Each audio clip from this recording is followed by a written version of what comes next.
He looked at the child with no arms and began to cry. "This was my fault," he said. "I made you like this, with my own hands."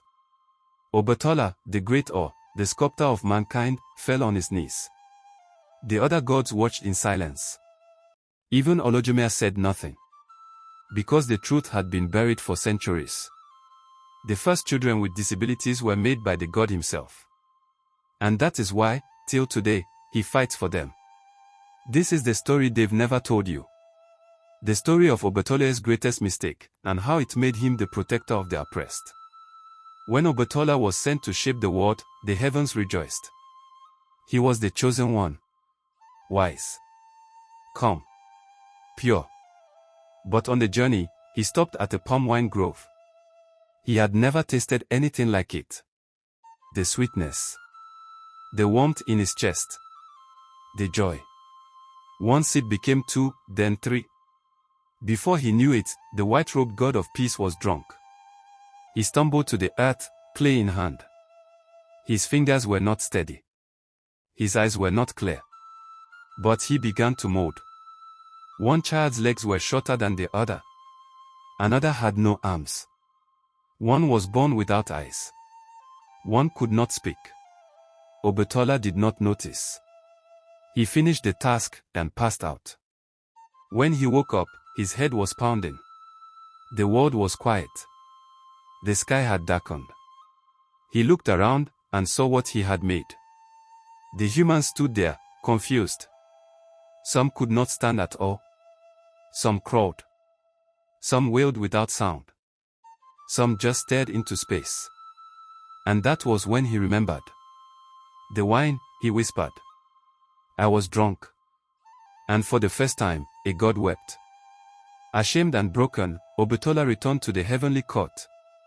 The other Ari with Graves whispered. "He has failed. He is not pure anymore. He drank palm wine." But Olodumare did not shout. He looked at Obatala and said, "You have made a mistake. But your heart remains true. Those you made in error shall not be forgotten. From this day, you will be their father, their shield, their voice." Obatala fell to the ground and said, "I vow, never again will I taste wine. I will wear only white, speak only peace, and protect the ones I wronged." Since that day, Obatala has stood by the blind, deaf, albinos, physically challenged, mute, the abandoned. He is the all that says, "You are not broken. You are divine." Obatala does not judge by strength, beauty, or wealth. He judges by the heart. And that's why, till today, those who are oppressed often belong to him. Go to any sacred Obatala shrine in Yoruba land today, especially in Akesi, Ogbo, or Okita, and you'll see ancient rituals kept alive. The priests wear white wrappers only. No red, black, or palm oil is allowed. Offerings include snails, cold water, white yam, and coconut.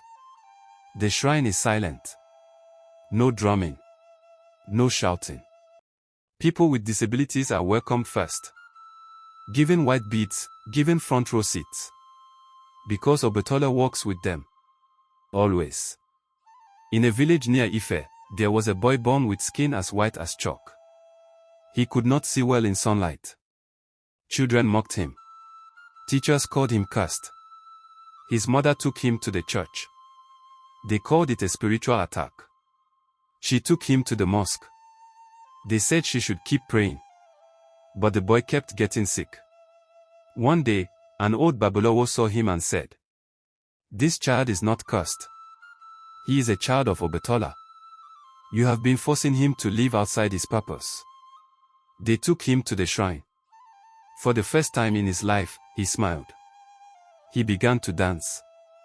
A blind drummer began to beat the drum. The albino child entered a trance. The elders screamed, "Oari with grave is here. Obatala is inside the child." From that day, he became a priest. His life changed forever. Till today in some parts of Africa, albinos are still hunted for rituals. People with disabilities are called spirit children. Parents hide them. Churches call them possessed. But the truth is, they belong to Obatala. They are sacred. They are not mistakes. They are messengers of the God who once made a mistake and chose to spend eternity correcting it. A woman walks into the forest, holding her blind daughter's hand. She reaches the sacred white grove of Obatala. Please, she says. They've called her a demon, but I just want peace. The trees begin to rustle. White cloths hanging in the wind begin to move.